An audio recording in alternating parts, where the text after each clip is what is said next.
very, very long few weeks for the people of Anambra State. And now they can now know the governor that will rule this state for another 4 years. How do you feel about that? Well, first I thank God for that, because as you know, when it was being delayed, there was all sorts of stories. So today I give all thanks to God. Second, I thank the President of the Federal Republic of Nigeria, who have provided again, an environment of free and fair election. I thank the people of Anambra State for their support and their votes. And I thank the Abga family who all worked hard for it. And that is what we got today. All right. I mean, a whole lot of people are anticipating. The anxiety was in the air. Everybody wanting to know who is going to be the governor. And when the announcement came eventually that there is going to be a supplementary election, how did you feel about that? Because that seems to be a bit strange to some people in this state and in the politics of Nigeria. It was strange to me because there's been states where INEC cancels several local governments and declared the result. It was obvious. That election of November 16, the votes that were cast were truly the position of people of Anambra State. Let me again take you to the fact that, I mean, the mandate is now in your party's hand. It's been a very keenly contested election. And to know that, I mean, you are, for the third time running, your party is taking over the leadership of this state. Does it mean that your party is popular in this state? Not that just we are popular. We are part and parcel of everybody in this state. We have served this state faithfully more than ever before. More than you can actually imagine. How do you feel about the attitude of your fellow, let me say the other political parties in this race? At some point, they boycotted the supplementary election. I don't think they boycotted. They knew they were going to lose. I believe they were running for cover. There's nothing that's boycotting. There's no way they would have expected to win the election. Some of them were not even campaigning. Those who were campaigning were not even serious. They have nothing to offer. Someone that's running a very wrong footing. So, for me, it was not like boycotting the election. But they actually boycotted. We monitored some of these elections, and we saw none of their candidates. I said they were running for cover. You know, there's when you know you are going to be beaten or you're going to lose, you can't just use any excuse. Well, I mean, knowing full well that you said that they're running for cover now, you know that your party is gallantly running in a supplementary election. No, it was over. The election was over even before now. How do you mean it was over? There are over 100,000. Already, we've won clearly 25% as required in 18 local governments. The person that came second was in 9 local governments. Where is he going to get 5 local governments from? The person that came third needed 7 local governments. Where is he going to get 7 local governments? So they knew that they were not going to make it.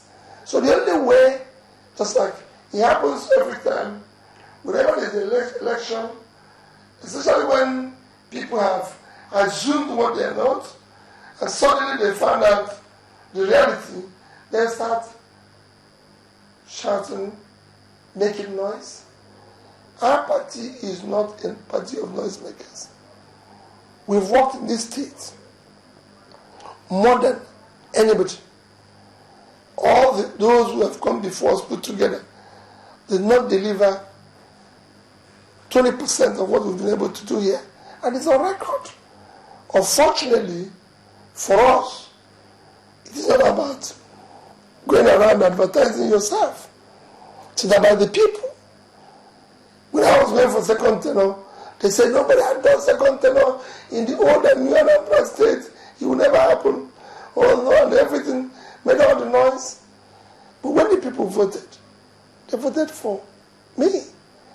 And when I told the people, I started with Anambra, and I'm going to hand over to the Anambra governor, they were like, oh no. But I know we're going, and we're committed to it. All right, let me ask you. It was interesting when the ABGA came with your candidate. It's a candidate that a lot of people believe that you have a lot of trust in. They were really surprised. This is someone who is a green on in politics. What informed the choice of Willie Obiano in this particular race? Well, I was determined that the people of Northern Central Zone have not had a chance of serving the state. In fact, not just that they had a chance, I did more work in Anambra North than I did anywhere in Anambra because the previous government neglected that area. And I was committed to ensuring that people of that area also be given a chance to serve.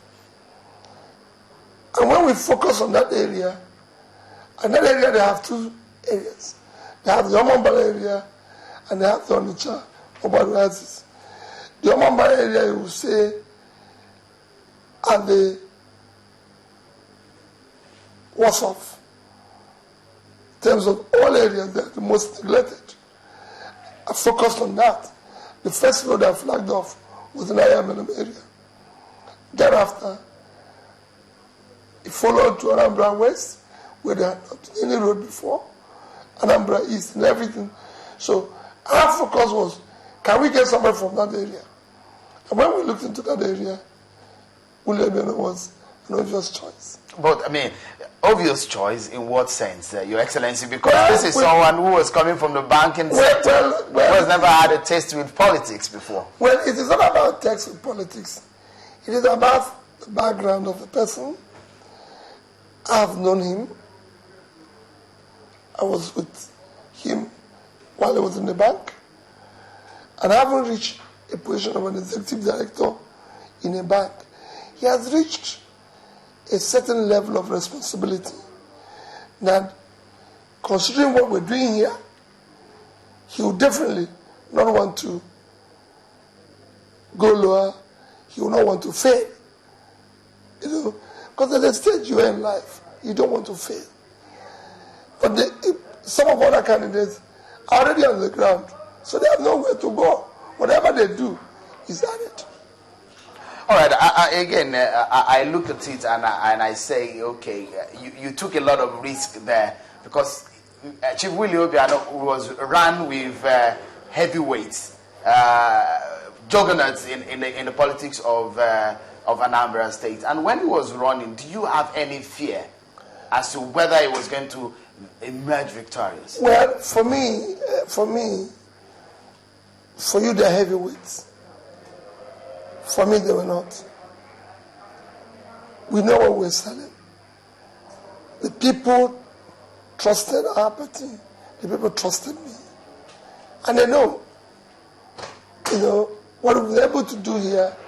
The people voted for what we did here. They wanted continuity. They've seen, for the first time, our people saw what governance should be. And they went for it. The people believed in our party. That is the only party who have served here faithfully. And they know where we're coming from our late leader to where we are today, and where we're going tomorrow.